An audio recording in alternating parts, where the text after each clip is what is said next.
আলোচনায় রোজা নামটি। ফেসবুক ট্রেন্ডিংয়ে নামটি পপুলার দেখাচ্ছে। এর কারণ তার নামের সঙ্গে যুক্ত হয়েছে জনপ্রিয় সঙ্গীত শিল্পী ও অভিনেতা তাহসান খানের নাম। রাতে হঠাৎ করেই ভাইরাল হয় তাহসান খান বিয়ে করেছেন। এখনো বিয়ে না করলেও তাহসান জানালেন তাদের বিয়ে হবে।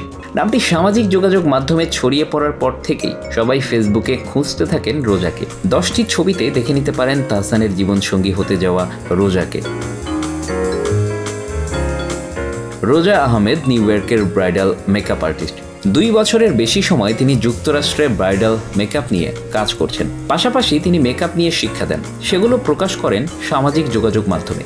রোজা থাকেন নিউ ইয়র্কের জামাইকাতে, তবে বাংলাদেশেই তাহসান খানের সঙ্গে তার পরিচয়। গত বছর তারা বিয়ের সিদ্ধান্ত নেন। ব্রাইডাল মেকআপ আর্টিস্ট হিসেবে তার সুনাম রয়েছে। তার নিজ নামে রোজাস ব্রাইডাল মেকওভার প্রতিষ্ঠান রয়েছে। এর ফেসবুক অনুসারী প্রায় 1 মিলিয়ন। মেকআপ আর্টিস্ট হিসেবে পরিচিত পাওয়ার পর তিনি নিজেও নিউ ইয়র্কে তরুণীদের মেকআপ নিয়ে নানা বিষয়ে প্রশিক্ষণ দেন।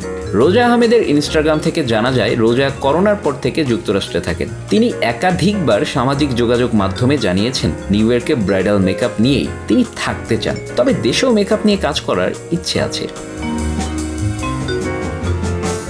গত মাসের রোজা সামাজিক যোগাযোগ মাধ্যমে জানিয়েছেন বাংলাদেশে জানুয়ারিতে 2 দিনব্যাপী ব্রাইডাল মেকআপের ওপর বেসিক মাস্টার ক্লাস নেবেন।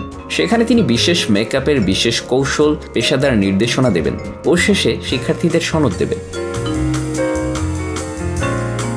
বরিশালের মেয়ে রোজা। এর আগে তিনি ইনস্টাগ্রামে জানিয়েছিলেন বরিশাল থেকে যুক্তরাষ্ট্রের যাওয়ার গল্পটা সহজ ছিল না। 2 বছর আগে তিনি তরুণ উদ্যোক্তা হিসেবে মর্যাদাপূর্ণ নারী উদ্যোক্তা পুরস্কার 2023 পান। ক্যারিয়ার নিয়ে রোজা মনে করেন কোনো কিছুর প্রতি যদি প্যাশন থাকে এবং কেউ সৎ প্রচেষ্টা ও কঠোর পরিশ্রম করে, তবে সেটা বড় শহরে বেড়ে না ওঠা সত্ত্বেও অনেক বড় হয়ে যায়। জানা যায় একসময় ঢাকাতেই রোজার বিউটি পার্লার ছিল।